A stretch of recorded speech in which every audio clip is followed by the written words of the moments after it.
পিয়া পিয়া ও পিয়া পিয়া। হ্যাঁ, এখনো ভিডিওটা প্রিয়া আর কল্পনাকে নিয়ে না। এখানে আমি প্রিয়া বা কল্পনা কাউকে নিয়ে কিছু কথা বলবো না, কিছু কথা ক্লিয়ার করতে এসেছি। প্রথম কথা, টিনা সেন, হ্যাঁ, যার কমেন্ট সবসময় পিন করি, টিনা সেন একটা কথাই বারবার বলছে যে তাকে কথা দিয়েছিল, তাকে শুধু প্রিয়া হিউমিলিয়েট করেছে তা না। কমিউনিটি পোস্ট একটা 2 লাখ 3 লাখের চ্যানেলের দেওয়া, সরি 3 লাখকে আমি 2 লাখ বলবো, 3 লাখের চ্যানেল দেওয়া, এবং তারপরে তার নাম নিয়ে তার আইডি নিয়ে কন্ট্রোভার্সি ক্রিয়েটাররা এত ভিডিও নামিয়েছে, টিনা সেন টিনা সেন টিনা সেন, মানে একটা মানুষকে সারেআম বেইজ্জত করে দিয়েছে। তোমরা বলবে আপনিও তো একটা মেয়েকে খুঁড়ে খুঁড়ে খাচ্ছেন। আমি মেয়েটাকে মোটেই খুঁড়ে খুঁড়ে খাচ্ছি না, একদমই না, একদমই না। মেয়েটা চেষ্টা করেছিল কল্পনাকে আবার টুটি ধরতে, এখানটায় ধরে কল্পনা যে ইঁদুরের গর্তে ঢুকেছিল, কমেন্ট বক্স অফ করেছিল, সেখানে চলে যেতে। সেখানটাতে কল্পনা যায়নি বলে তার রাগ, আর চেয়েছিল শ্বশুরের অসুখ বা মৃত্যুর কারণ পুরোটাই কল্পনা এবং কল্পনার হাজব্যান্ডের গায়ে, মানে ওই যে হাসপাতালে নিল না কেন সেটা নিয়েও কন্ট্রোভার্সি ক্রিয়েটাররা প্রচুর ভিডিও করা হয়েছে, আর্মি হসপিটাল, হ্যাঁ, টাকা চলে যাচ্ছে, তো ওইরকম করে আবার মানে ভাসুর আর যাকে ছোট করার জন্য সোশ্যাল মিডিয়াতে এসে যদি পারিবারিক কেচ্ছা কেউ বিক্রি করে এবং এতে যদি আমাদের সমাজের অবক্ষয়ে যায়, সেটা নিয়ে ভিডিও করাটা নিশ্চয়ই আমার অধিকার আছে। কারণ তখন আমিও দাঁড়িয়ে বলতে পারবো যে সামাজিক অবক্ষয় যে ভিডিওগুলি হয়, সেই ভিডিওগুলি আমরা ভারত কি বিশ্বাস করে, কৃষ্টি সংস্কৃতি, আমাদের সংস্কৃতি হচ্ছে পারিবারিক বন্ধন। কিন্তু কোনো মানুষ সোশ্যাল মিডিয়াতে এসে তার পারিবারিক বন্ধন না, কিভাবে পরিবারে ঝগড়া করতে লাগে, ঝগড়া লাগাতে লাগে, হিংসায় একে অপরকে শেষ করতে লাগে, সেই শিক্ষাটা যদি দেয় তাহলে তো নিশ্চয়ই তার চ্যানেলটা নিয়ে কিছু কথা বলাই যায়। ভাষা না পুরো মুখস্থ আইনির ভাষা, ঠিক আছে, তবে তার চ্যানেলে বলাই যায় যে সমাজকে অবক্ষয়ের দিকে নিয়ে যাচ্ছে। শরীর দেখিয়ে ভিডিও করা যদি নোংরামি হয়, হ্যাঁ, নোংরা কাজ করা ভিডিও করা যদি নোংরামি হয়, পারিবারিক ঝগড়া বা 2 ভাইয়ে মিল নেই কিভাবে 2 বউয়ের ঝগড়া, সেই কেচ্ছাটা বিক্রি করাটাও কিন্তু অন্যায়। সমাজকে সেটাও কিন্তু অন্যায়। যেই জিনিসটা সমাজকে খারাপ কিছু শেখাবে সেটা নিয়ে দেখালে অন্যায়। আর সেই সমাজের সেই খারাপ জিনিসটা নিয়ে যদি আমি কথা বলি, তাহলে আমি মোটেই ওকে খুঁড়ে খুঁড়ে খাচ্ছি না, আমি মোটেই কোনো অন্যায় করছি না, ঠিক আছে। যেরকম গলার হার ইম্পর্টেন্ট না বাচ্চাটার, একটা বাচ্চা, একটা থ্যালাসেমিয়া পেশেন্টের মেডিসিন নেই, মেডিসিন ছাড়া বাচ্চাটা আছে, তাও যার মা 7 লাখ টাকা ব্যাংকে রেখেছে তার মা তাকে ফ্লাইটে পাঠাচ্ছে না। এইটা বলাটা কি অন্যায়? চোখ খুলে দেওয়াটা কি অন্যায়? তোমরাই বলো।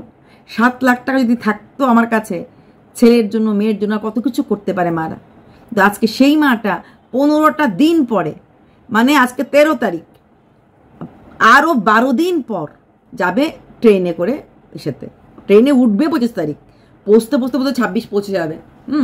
সেখানে ফ্লাইটে মাত্র 2.5 দিল্লির থেকে, যাই না কলকাতা থেকে, ওই 3 আওয়ার্স হবে। তো সেটা আমি যদি বলে থাকি, যদি আমি ওকে খুঁড়ে খাই, তাহলে আমি হয়তো খুঁড়ে খাচ্ছি, কিন্তু আসলে আমার খুঁড়ে খাওয়ার কোনো শখ নেই। যাই হোক, টিনা সেনের যে এই প্রশ্নগুলি, এটা উত্তর দেওয়ার মতো আমার মুখ নেই, উত্তর দিতে পারছি না। যে টিনা সেনকে নাকি ও গুরুত্ব দিয়েছে, গুরুত্ব দিয়ে নাকি ভুল করেছে, একটা মেয়েকে অপমান করা। না না, প্রিয়ারই কোনো ভিউয়ার্স, আমি বললাম না আমি প্রিয়ার ভিডিও করছি না, আমি প্রিয়ার ভিডিও নিয়ে কোনো কথা বলবো না। ভিডিওতে কি ভুল না ভুল, শোনো, একদিন সতের বিচার হয়, সততার পরিচয় মানুষ পায়।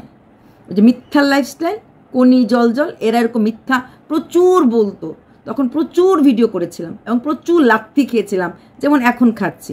গিয়ে দেখো আজ ওই কোনি জল জলের 5K বোধহয়, 5 লাখ, সরি 5K বলছি, 5 lakh subscriber, views 10K 11K। আমি 2022-এ বলেছিলাম অনেস্টি লোক পছন্দ করে, অসত্যতা পছন্দ করে। মানুষ চোখে পট্টি দিয়ে রাখে, 1 বছর 2 বছর ধীরে ধীরে বুঝতে শেখে, আর আমরা তো আছি বুঝিয়ে দেওয়ার জন্য। গিয়ে দেখো, আগে ও রান্না করতো না, শাশুড়িকে দিয়ে রান্না করাতো, যখন আমরা বলতাম তখন অস্বীকার করতো, বলতো মিথ্যা চালাচ্ছি। তখন আমাদের মধ্যে 2টো গ্রুপ ছিল, একটা গ্রুপ কনস্ট্যান্ট ছিল যারা কিনা ওর পক্ষে ভিডিও করতো। আজকের দিনে দাঁড়িয়ে যখন ওর ভিউজটা পড়ে গেছে, যারা ওর পক্ষে ভিডিও করতো ওরাও কিন্তু ভুলে গেছে। এর নাম মার্কেট ধরে রাখা। মার্কেটে যখন তুমি থাকবে ততক্ষণই আমরা কিছু বলবো। মরা হাতিকে কেউ ওই কি বলে না, লাথি মারে না, বলে না, এরকম অবস্থা আর কি। তখন ওকে নিয়ে কিছু ভিডিও করলে আমি কনির কথা বলতে তখন হেভি হেভি রেগে যেত। আজকের দিনে দাঁড়িয়ে কনির ভিউজ গিয়ে 10K 11K হচ্ছে। এখন যদি এইসব কন্ট্রোভার্সি ক্রিয়েটাররা একটা বা দুটো পজিটিভ ভিডিও করলেও কিন্তু ভিউজ আপ হয়। আমি যেটা পিঙ্কি পুরো ওয়াইটি পিঙ্কির এগেন্সে ছিল, শুধু একমাত্র প্যাশনে দেপি ছিল, সেই পিঙ্কির দিকে আমি পুরো কন্ট্রোভার্সি জোনটাকে আনতে পেরেছি। এখন অলমোস্ট অল কন্ট্রোভার্সি ক্রিয়েটার একজন ছাড়া পিঙ্কির দিকে। আজকে বাবা জীবনের এগেনস্টে আমি ছিলাম, আজকে গিয়ে দেখো বাবা জীবনের কিছুই নেই, না ভিউজ না চ্যানেল চলছে, কিছুই নেই। পিঙ্কি দেখো না, পিঙ্কিরও রমরমিয়ে চলছে না, কারণ পিঙ্কিরও তো মেয়েকে নিয়ে কন্ট্রোভার্সিতে ভিডিওটা উঠেছে, তো এখন মেয়ে নেই, কন্ট্রোভার্সি নেই, তাও চলছে। গড়িয়ে গড়িয়ে হয়তো পোলাও মাংস খেতে পারছে না আগের মতো, কিন্তু মোটামুটি ভাত ডাল খাওয়ার মতো আর্ন করে যাচ্ছে, ঠিক আছে।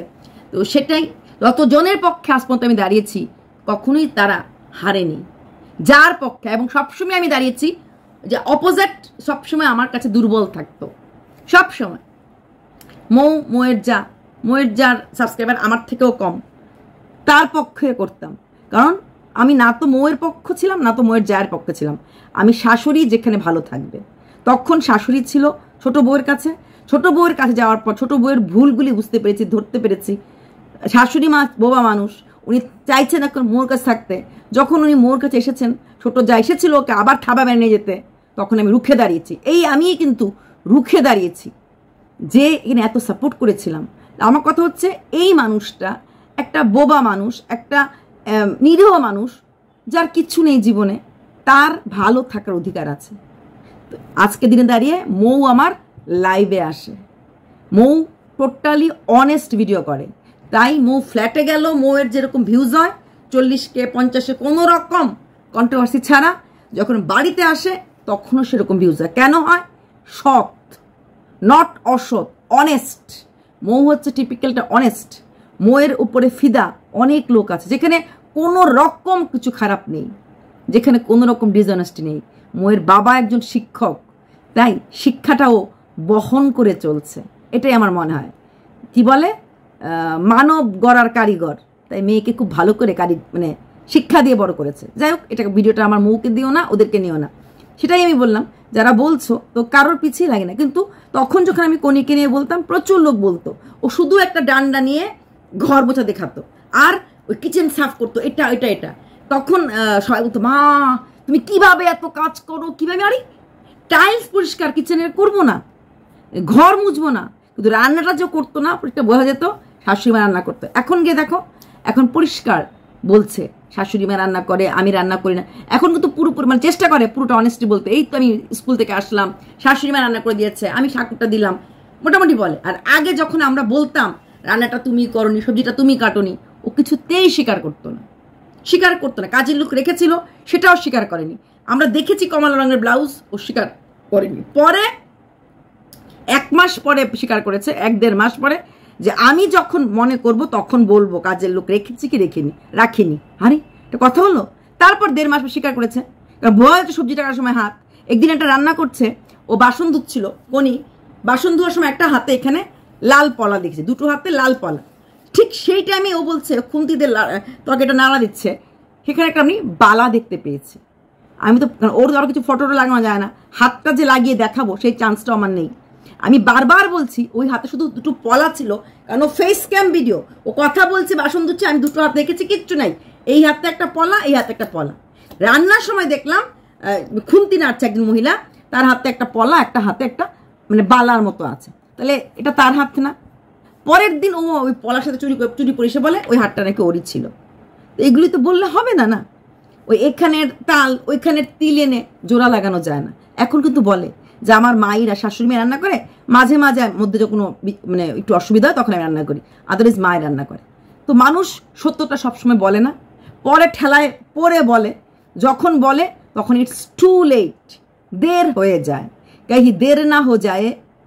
টিনা সেনকে এইভাবে ডিফেম করে একটা মানুষকে হিউমিলিয়েট করে তারপরে তাকে আমি সবার সামনে আনবো বলে, যেখানে আমাকে বলা হচ্ছে ওই টিনা সেন আপনি না তো, ওই টিনা সেন আপনার লোক না তো। আমি বলছি আমি নিজে, হ্যাঁ, যদিও প্রিয়া বলেছে তার আশেপাশের লোক এবং সে চেনে, তার জানাশোনা লোক, তাহলে তাকে সে কেন সামনে আনছে না?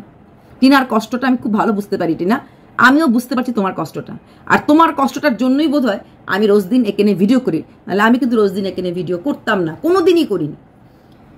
কথা দিয়েছিলাম যে আমি করছি। আচ্ছা, এইবার আমি একটু কল্পনাকে নিয়ে কথা বলছি। কল্পনাকে নিয়ে কথা হচ্ছে যে কল্পনা আজকে ভিডিও দিয়েছে অ্যাজ ইউজুয়াল। ও তো সবাই বলে ওর কল্পনাও নাকি টাকার জন্য ভিডিও দিয়েছে। কল্পনা যদি টাকার জন্য ভিডিও দিত না, অনেকদিন আগে দিতে পারতো, কারণ শ্রাদ্ধটা নিয়ে ওই ছন্দারাও কিন্তু 50K কামিয়ে ফেলেছে। ছন্দার ভিডিও সত্যি খুব ভালো, ফেক না, এবং চ্যানেলটা ভালো গ্রো করছে। ছন্দার ভিডিও দেখলেও কিন্তু ভালো লাগে। আমি আগে দেখতাম না, এখন দেখি। ও সুন্দর, যা করে তাই দেখায়, খুব বেশি কাজ দেখায় না, যেটুকুন করা সম্ভব, যেটুকুন একটা মানুষ করতে পারে সে সেটুকুনই দেখায়। এক্সেসিভ কিছু দেখায় না, ওই 10 লাখ ভিউজ কামাবো এরকম টেন্ডেন্সি নেই, স্পষ্টভাবে দেখায়। মেয়ের দিকে খেয়াল আছে, নিজেরা যা তা দিয়ে খেলো, ধরো নিজের শুটকি দেখে নিল, নিজের মিষ্টির মধ্যে খেয়ে নিল, মেয়ের জন্য একটা ডিম সিদ্ধ করে, মেয়ের জন্য আলাদা সিদ্ধ ভাত করে। তাই সবসময় বলেছি ও ভীষণ কেয়ারিং বলে মনে হয়। ওর যেটুকুন আছে তার মধ্যে থেকে মেয়ের জন্য কেয়ারিং। মেয়েটাকে একটু দুধ খাওয়াবো, মেয়েটাকে একটু দই শরবত করে দিলাম, মেয়েটাকে মানে মেয়েটার জন্য যখন যা প্রয়োজনীয় বলে সবাই করে না। ডাল ভাজা হলো সবাই খেয়ে নিল, মা বাবা ছেলে, সেটা সে করে না। ডাল ভাজা হলেও যদি একটা ডিম থাকে, কোথাও তা না কোথাও মেয়ের জন্য আলাদা ডিম শুদ্ধ করে দেয়। এটাকে বলা হয় কেয়ার। কেয়ার কাকে বলে, কিভাবে কেয়ার করা যায়, এগুলিকে বলা হয় কেয়ার। গরম থেকে আসবে, আসার আগে মেয়ের জন্য একটুখানি শরবত করে রেখে দেয়, সেই শরবতটা এসে খাবে। যেটুকুন পারে ফল পেরে এনে কেটে মেয়েকে দিয়ে দেয়, মেয়ে যেন সে ফলটা খেতে পারে। তো এই জিনিসগুলিকে বলা হয় কেয়ারিং। কাকে বলে, বাচ্চাকে কি কেয়ার করা যায়, এইগুলিকে বলা হয় কেয়ারিং। আর বাচ্চাকে এইভাবেই কেয়ার করা যায়। এবার আসছি কি নাম এটার, কল্পনা। আচ্ছা, কল্পনা ভিডিওতে আজকে দেখলাম যে শ্রাদ্ধ ভিডিও আজকে দিয়েছে, তো সেখানে একটা কথা কল্পনা বলেছে গিফট সংক্রান্ত। হ্যাঁ, প্রথমে দেখলাম শ্রাদ্ধ বাড়িতে লোক কাটাকুটি করছে, ও কাটাকুটি করেছে, হ্যান ত্যান সবকিছু করছে। তারপর শ্রাদ্ধের একটা কাজের জায়গায় ছিল যেখানে নাকি ওকে বলা হয়েছে যাও গে তুমি তোমার শাড়িটা ছেড়ে একটা শাড়ি পরে ভিজা মুখ দিয়ে আসো। ও শাড়িটা চেঞ্জ করে আবার যখন গেছে, গিয়ে দেখেছে ওই কাজটা হয়ে গেছে। তারপরে আরেকটা কাজ ছিল, কি পুণ্যি বলে, যেখানে প্রণাম করে গড়াগড়ি গায়, ওটা করতে পেরেছে, ওটা আমরা ভিডিওতে দেখেছি। কিন্তু ওই আরেকটা যে কাজ ছিল ওখানে আমিও দেখেছি ও ছিল না। মানে ও ছিল না কেন, মানে ওর কোনো অসুবিধা আছে নাকি, এটা ভেবেছিলাম। তারপর দেখলাম না, গড়াগড়ির সময় ও আছে, তো ও ছিল না। কিন্তু বুঝলাম না, যখন যেই ওকে বলে থাকুক যাও তুমি শাড়িটা চেঞ্জ করে আসো, তুমি একটু মুখটা ধুয়ে আসো, তাহলে বাকিরা যখন ওই কাজটা করছিল, যেহেতু ও হচ্ছে বড় ছেলের বউ বা ছোট ছেলের বউ, যে কোনো ছেলের বউ হলেই মানে ইম্পর্টেন্ট পার্ট শ্রাদ্ধের, তাহলে সেই পুরোহিত বললো না আরেক ছেলের বউ কোথায়, বা ছেলে বললো না দাঁড়ান একটু পুরোহিত মশাই আমার বউ আসছে, এটা তো বাড়ির লোকরাই করবে, বা মানে আর কেউ বললো না, কি করে হয়, দুই ছেলের বউ আর মা, 5 জন থাকবে মূল কাজে, এটা সবাই জানে। তাহলে বাকিরা কেন ওয়েট করলো না, বা বাকিরা কেন বললো না ওই বউ কোথায়? আর পুরোহিত মশাই বা কেন মনে রাখতে পারলো না যে এই কাজটা তো 2 জনে মিলে করবে? ও দুঃখ করছে যে আমি থেকেও কাজটা করতে পারলাম না।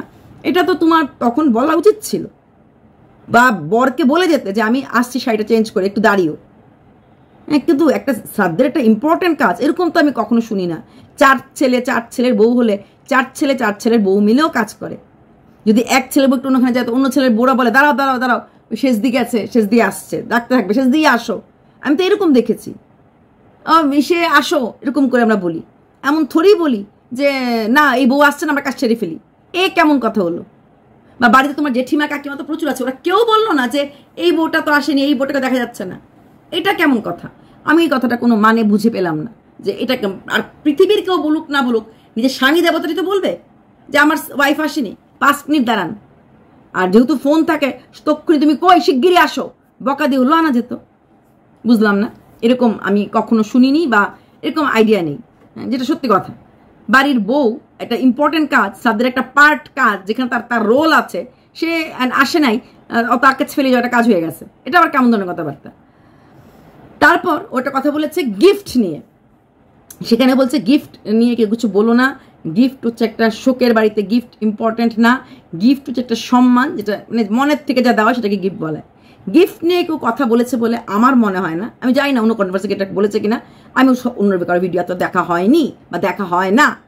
কিন্তু আমি বলেছিলাম, আমি কি বলেছিলাম আমি ক্লিয়ার করছি, আমি বলেছিলাম আমাদের নিয়মে মেয়ের বাড়ির থেকে কাপড় চোপড় দেয় এবং সেই কাপড় চোপড় ঘাট কাজের দিন পরে, ঘাট কাজের দিন মেয়ের বাড়ি মানে মেয়ের বর মেয়ে পরে। আর তা যদি না হয় মামার বাড়ি মানে যে মারা গেছে তার যে তাদের যারা শ্রাদ্ধ করছে ছেলেরা তাদের মামার বাড়ির থেকে ড্রেস আসে। ঘাট কাজের দিন বা শ্রাদ্ধতে পরে বসার দিন এই ড্রেসগুলি, ড্রেস তো প্রচুর পায় মানুষ, কিন্তু এইগুলি একটা নিয়ম থাকে, মামার দেওয়া কাপড় পরে শ্রাদ্ধের কাজ করতে লাগে এবং শ্রাদ্ধের পরে মামাদেরকে গিয়েও কাপড়টা দিয়ে আসতে লাগে। আচ্ছা, যাদের মামা ধরো নেই বা দেবে না এরকম সম্পর্ক নেই, ভাগনা, মামা ভাগনা যেখানে আপদ নাই সেখানে আমি দেখেছি আমার একটা রিলেটিভ বাড়িতে শ্বশুর বাড়িতে ভাগনা দিয়েছে, তো মামা দিয়েছিল টি শার্ট গেঞ্জি আর ভাগনা দিয়েছিল ধুতি আর হাত কাটা গেঞ্জি। তো কামানির দিন মামার ওই গেঞ্জিটা আর এক ভাগ্নির দেওয়া ওই তখন সবাই পাজামা পাঞ্জাবি পরে পাজামাটা পরে নিয়েছিল, আর শ্রাদ্ধের দিন ওই ভাগনার দেওয়া ধুতি আর গেঞ্জি পরেছিল, এটাও আমি দেখেছি। তো সেইখানে দাঁড়িয়ে আমি কথাটা বলেছিলাম, এটার উত্তর তানিশ দিয়েছে। তানিশ বলেছে যে রাজবংশীদের মধ্যে এই জিনিসটা নেই, ওদের পাইতানি না পাটেয়ানি এরকম একটা গামছা টাইপের যেটা দেখলাম আজকে, এটা হচ্ছে শ্রেষ্ঠ সম্মান, এর থেকে বড় সম্মান আর কিছু নেই। এই কথাটা যদি প্রথম দিন যখন মৃত্যু ভিডিওটা করেছিল যে শ্রাদ্ধতে হয়তো বাবা যাবে মা যেতে পারবে না আর পাটিয়ানি দেবে, পাটিয়ানি বা কিছু দেবে, তাহলে কিছু কথা উঠলো না হলে। যখন দীপালি কাপড় দিল তখন সবার মধ্যে কথা উঠলো, যেহেতু প্রিয়া ব্লগটা ছেড়েছিল যে প্রিয়ার বাড়ির থেকে প্রিয়ার মা দিয়েছে, যেটা প্রিয়া দেখিয়েছে। আর তানিশা একটা তো বলেছে আমি তো যাচ্ছি না, আমি তো থাকছি না, যদি আমি যেতাম তাহলে না একটা অন্য কিছু হতো। এখানে কথাটা দুরকম হয়ে গেল, নিয়ম নেই, নিয়ম হচ্ছে শ্রেষ্ঠ শ্রদ্ধা বা এটা আমি অ্যাসামিজদের ক্ষেত্রে যেটা বলেছে এটা আমি জানি, অ্যাসামিজদের গামোসা হচ্ছে সবচেয়ে বড় শ্রেষ্ঠ সম্মান। কোনো মন্ত্রী হোক, কোনো কি বলে ট্যুরিস্ট হোক, যে কোনো অফিসিয়াল হাই পজিশনে হোক, সে কমান্ডারই হোক বা কোনো কর্পোরেটের এক্সিকিউটিভ ডাইরেক্টরই হোক, গামছা দেবে, বত্তা দেবে, আমার ঘরে সবই আছে, গামছা বত্তা হারাই সবই আছে, এটা হচ্ছে সম্মান। ঝাঁপি দিয়ে ক্যাপ, হ্যাঁ আমার ঝাঁপিগুলো আমার হাজবেন্ড ফেলে দিয়েছে, ঝাঁপি দিয়ে ক্যাপ, এইগুলো হচ্ছে আসামের স্টাইল, সেরকম নাগাল্যান্ডেরও আছে, ওদেরও আলাদা আছে। তো এটা কিন্তু আমি জানতাম না, প্রথম কথা। দ্বিতীয় কথা, যে কথাটা ও বলেছে তানিশ, যে আমি গেলে দিতাম, যখন নিয়ম নাই, যখন এটাই শ্রেষ্ঠ, তাহলে ও গেলে দেওয়ার কথা কোথা থেকে আসলো? তো দেওয়ার নিয়ম নাই। আচ্ছা, দেওয়ার যদি কোনো নিয়ম নাই থাকে তাহলে কল্পনার দিদি কেন দুটো গেঞ্জি দুটো শাড়ি নিয়ে গেল? তো ও তো বলতে পারতো আমাদের তো নিয়ম নাই। সেখানে অনেকে ভিউয়ার্স কমেন্ট করেছিল আমাকে যে কল্পনা শিওর দিদিকে ফোন করে বলছে, কারণ ওই দিন বিকেলবেলা আসার সময় দিদি কিনে নিয়ে এসেছে। এই কথাটা আমি কখনই মানবো না। কল্পনা দিদি কিন্তু যেদিন হবিষ্যি দিয়েছে, হবিষ্যির দিনও রাস্তার থেকে ওই দিনই সকালবেলা চাল পাঠিয়েছে, চাল গুঁড়ো করেছে, চাল ঝেড়েছে, মানে ওই দিনেরটা দিন ওই চাল ঝেড়ে তারপরে রাস্তা থেকে ফল কিনে তারপরে নিয়ে এসেছে, এটা আমি দেখেছি।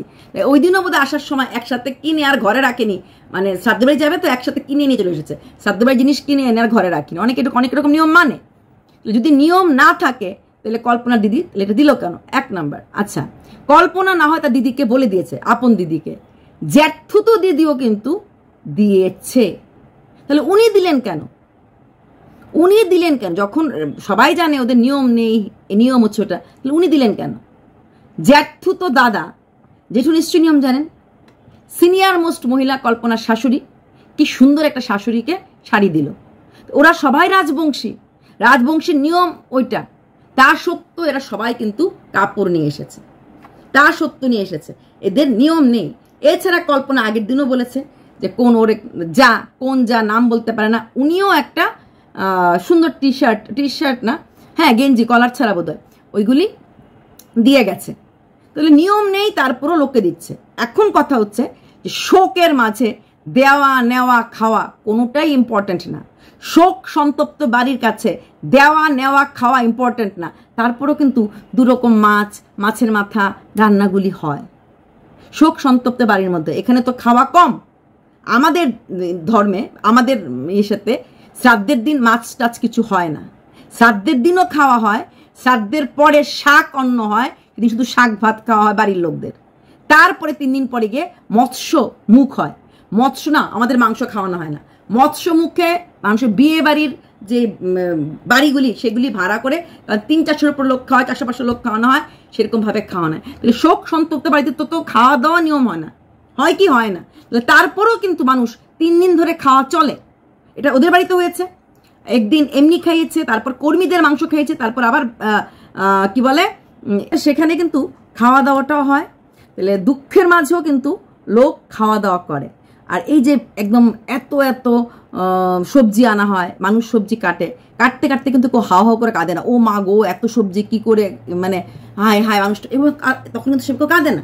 তো সবজি কাটাও হয়, রান্নাও হয়, গিফট আনা নেওয়া দেওয়া হয়। এমনকি শ্রাদ্ধ বাড়িতে এটাও নিয়ম আছে, যখন অনেকে দূর দূর থেকে আত্মীয় স্বজনরা আসে, হ্যাঁ আসে থাকে, ধরো কোনো মেয়ের বর তার ভাই, তখন কিন্তু আমি দেখেছি আমার ঠাম্মা মারা যাওয়ার পরই আমার দূর পিসোরা এসেছিল, যখন ওরা চলে যাচ্ছিল শ্রাদ্ধ শান্তি হওয়ার পর, তখন ওদেরকেও কাপড় দেওয়া হয়েছিল।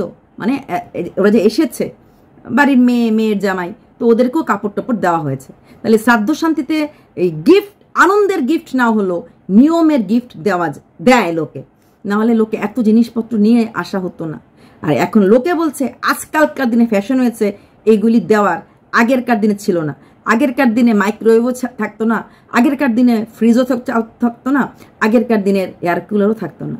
আর গিফট থেকে বড় কথা হচ্ছে শ্রাদ্ধ হওয়ার আগের থেকেই যে হবিষ্যি দেওয়ার যে একটা নিয়ম, চাল দেওয়া, ফল দেওয়া, বাতাসা দেওয়া, এগুলি কিন্তু কমন। সাবু দেওয়া, সাবু তো মাস্ট, হ্যাঁ, কারণ ওই সময় ওরা খায়। এটা তো সব সময় সবারই আছে। যদিও তানিশ বলেছিল ওদের নাকি আগে চিনি দিয়ে দিলেই হতো, ওদের বোধহয় একটু দেওয়াটা কম ছিল, কিন্তু চিনি মেয়েদের মিষ্টি সঙ্গে চাল, এরকম চিনি চাল এরকম আর কি ও বিষয় বলেছিল, কারণ সময় চাটা বেশি খায়। কিন্তু এই যে হবিষ্যি দেওয়াটা, এটাও তো একটা দান, এটাও তো একটা গিফট। মানুষ শ্রাদ্ধের কেউ মারা গেছে শুনলে কিন্তু কারো বাড়ি যখন আসে, কেউ কিন্তু খালি হাতে আসে না, হবিষ্যির আয়োজন নিয়েই আসে। 4টা কলা হলো নিয়ে আসবে, 5টা আম হলো নিয়ে আসবে, মানুষ নিয়ে আসে শ্রাদ্ধে। কেউ মিষ্টি নিয়ে আসছে, আমি দেখেছি একজন, আমার খুব ভালো লেগেছে, ভবিষ্যতে লোকে প্রচুর ফল দেয়, ফল আর কত খাওয়া যায়, নিয়ে এসেছে চা পাতার 2টো প্যাকেট, 2টো বিস্কিটের প্যাকেট। হ্যাঁ, আমার জিনিসটা খুব ভালো লেগেছে। ভবিষ্যতে যেরকম একটা ইউনিক কিছু গিফট, চা পাতার প্যাকেটটা কাজে লাগে শ্রাদ্ধের পরও চা পাতা, কারণ শ্রাদ্ধেতে যে ফলগুলি দেওয়া হয় সেগুলি ছোঁয়া হয়ে গেলে পর সেগুলি তো আর শ্রাদ্ধের পরে খাওয়া যায় না, এগুলি দান করে দিতে লাগে। চা পাতা যদি ওই ঘরে না রাখা হয়, আলাদা রেখে দেওয়া হয়, শ্রাদ্ধের পরেও কিন্তু চা পাতাটা নিয়ে খাওয়া যায়। বিস্কিটটা তো এমনিতে খাওয়া যায়, কারণ বাড়ির অন্যরা খেতে পারে, যারা হবিষ্যি করতে পারে না অন্যরা খেতে পারে, তো এগুলি কিন্তু চলে যায়। তো এটা কিন্তু আনন্দের থেকে কেউ দেয় না শ্রাদ্ধের বাড়িতে, মানে এই হবিষ্যির বাড়ি থেকেও খালি হাতে আসে না। খালি হাতে না আসাটা সবসময় ছিল, সব জায়গারই ছিল। আর রইল কাপড়, তাহলে কাপড় দেওয়ার নিয়ম রাজবংশের যদি নাই থাকতো, তাহলে এই তানিশদের যে জেঠু, যিনি অনেকটাই হয়তো বয়স্ক, ওনার ছেলে শাড়ি নিয়ে এসেছে, নিশ্চয়ই বাবা মা জানে যে দিদির বাড়িতে যাচ্ছি, শাড়ি নিয়ে যাচ্ছি, তো ওরাও তো নিয়ে এসেছে। আর কল্পনা নিশ্চয়ই ফোন করে ওদেরকে বলে দেয় নাই, নিজের দিদিকে না হয়, যাদের এই প্রশ্নটা, নিজের দিদিকে না হয় ফোন করে বলে দিয়েছে প্রিয়া দিয়েছে তুইও নিয়ে আয়, মেনে নিলাম, কিন্তু ওর বর্দিও নিয়ে এসেছে, ওর দাদাও নিয়ে এসেছে। তো এইসব গাল গপ্প ছড়াবেন না, গুজব ছড়াবেন না। আর কল্পনাকেও ক্লিয়ার করে দিলাম, গিফটই হয়, 11 টাকাও দামি হয়, 101 টাকাও দামি হয়। এখানে গিফট নিয়ে কথাটা আমি বলিনি, আমি রিচুয়াল নিয়ে কথা বলেছি। হ্যাঁ, custom ritual person to person, area to area vary করে। এখন তোমাদের বাড়িতে দেখলাম মামাদের কিছু নেই, কিন্তু অনেকের মামার থাকে, মামা ভাগনার এগুলি থাকে, দিতে লাগে, পড়তে লাগে। আবার যেরকম মৎস্য স্পর্শ তোমাদের কিছু নেই, তোমরা খালি বলো তোমাদের তোমাদের কি নিয়ম, কোনো নিয়মই তোমাদের নেই। গুরু অন্ন না খেলে শুদ্ধ হওয়া যায় না। হ্যাঁ, গুরু অন্ন, মামা অন্ন, মৎস্য মুখে যখন খেতে বসবে, জ্ঞাতি, তোমাদের তো জ্ঞাতি আছেই, তোমাদের তো খুব কাছাকাছি জ্ঞাতি আছে, এই মৌটুয়ের বাবাটা, এরা বসে বলবে হ্যাঁ তোমরা আজকে মাছ ভাত খেতে পারো, ওদের পারমিশন নিয়ে তারপর খেতে লাগে। এবং সেদিন বউদের মৎস্য স্পর্শ দিন, শুধু বউ না, বউ, মেয়ে, নাতনি, যারা রান্নাবান্না করতে ভালোবাসে, যার যেটা ইচ্ছা একটা করে আইটেম রান্না করে এইভাবে সাজিয়ে দেওয়া হয়। কেউ আমের চাটনি করছে, কেউ ছোট মাছ করছে, কেউ বড় মাছ করছে, কেউ ডিমের ঝোল। আমি আমার এক রিলেটিভ মারা গেছিল, তুমি কি করবে, আমি তখন ওখানে ছিলাম, আমি বললাম আমি ডিমের ঝোল করব। হ্যাঁ, ডিমের ঝোল করছে কেউ, উনি নাকি আমড়া ডাল দিয়ে ডাল ভালোবাসতো, ওদের বাড়িতে যে কাজ করতো লোকটা, সে আমড়া দিয়ে ডাল বানিয়েছিল। হ্যাঁ, তো ওরকম করে করে অনেকগুলি আইটেম হয়, সেই আইটেম দিয়ে ওনাকে আগে খাবার দেওয়া হবে, ওনাকে ডাকা হবে, ওনাকে খাবার দেওয়া হবে। তারপর উনি খেলে পরে প্রথম ব্যাচে, নিজের বাড়ির অনুষ্ঠানে প্রথম ব্যাচে বাড়ির লোকরা বসবে, জ্ঞাতিরা সঙ্গে সবাইকে নিয়ে, মানে যাদের বাড়ির শ্রাদ্ধ তাদেরকে নিয়ে বসবে। বসে আমরা কি শুরু করব, বলবো তোমরা এখন শুরু করতে পারো। তারপর সবাই মিলে খাবে, তারপর নিমন্ত্রিতরা খাবে। হ্যাঁ, ওই ব্যাচে যদি জায়গা থাকে, সিট তো থাকে প্রচুর, তো বাড়ির লোক অন্যরা বসতে পারে, কিন্তু ফার্স্ট ব্যাচেই জ্ঞাতির সাথে বসতে লাগে। তো এগুলি না আনন্দ অনুষ্ঠান না হলো তখন কিন্তু কেউ দাহাড় দিয়ে দিয়ে কান্নাকাটি করে না। হ্যাঁ, এখন কেউ ইয়াং মারা গেল বা কেউ কিছু মারা গেল আলাদা কথা, খেতে বসে কিন্তু কেউ হাউ হাউ করে কাঁদে না। ওই 2 রকম 3 রকম মাছ দিয়ে যখন রান্না হয় না, পেট পুরে সবাই খেয়ে উঠে। হ্যাঁ, এখন একটা ইয়াং ছেলে মারা গেল, ইয়াং মেয়ে মারা গেল, বাচ্চা হতে গেলে কোনো মেয়ে মারা গেল, তখন তো সত্যিই কষ্টের জায়গা, কষ্টের জিনিস থাকে, সেটা আলাদা কথা। কিন্তু নর্মালি এর মধ্যে লোক মানে ইসে করেই যায়, সে কাপড় চোপড়ও পরে আসে। এমন না শ্রাদ্ধ বাড়ি বলে, দুঃখী বাড়ি বলে মানুষ একদম ফেট কাপড় পরে, তা না। আজকাল শ্রাদ্ধ বাড়িতে বলো না, বিয়ের বাসর টোসর বাড়িতে ভাড়া হয়, শ্রাদ্ধ বাড়িতেও আমি দেখেছি ব্লগার ছাড়াও বাকিরা যারা আসে বেশ লিপস্টিক টিস্টিক দিয়েও আসে। ওই যে বললাম, আমার রিলেটিভের বাড়িতে দেখলাম শ্রাদ্ধ বাসারে এসেছিল, উনি অ্যাডভোকেট, চোখের মধ্যে আমি অবাক, মানুষ এমন সাজতে পারে, মানে নীল রঙের শাড়ির উপরে নীল রঙের কি বলে এটাকে আইলিনার লাগিয়ে এসেছিল। এটা রুচির বিষয় পরিচয়, কিন্তু মানুষ আসে, মানুষ করে, ঠিক আছে।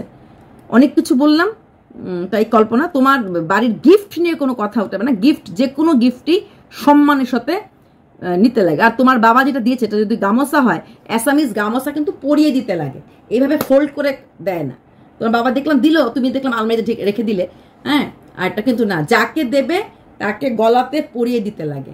হ্যাঁ, তারপর যদি পুরুষ হয়, সমবয়সী হয়, গলাগলি করে, বা যদি ছোট হয় বয়সে, তাকে যদি সম্মান দেয়, সে বড়কে প্রণাম করে, অফিসিয়াল হলে হ্যান্ডশেক করে, এগুলি না দেখি। আমি এটা অ্যাসামিজ গামছার কথা বলছি, এরকম করে পালন করে। গামছা সবসময় পরিয়ে দেয়, জেন্টসকেও পরিয়ে দেয়, লেডিসকেও পরিয়ে দেয়। আমাকেও যখন ওয়েলকাম করেছে পরিয়ে দিয়েছে।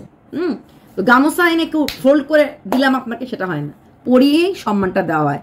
যেমন আমরা যখন টিকা দিই, কপালের টিকাটা দিয়েই কিন্তু ওয়েলকাম করি।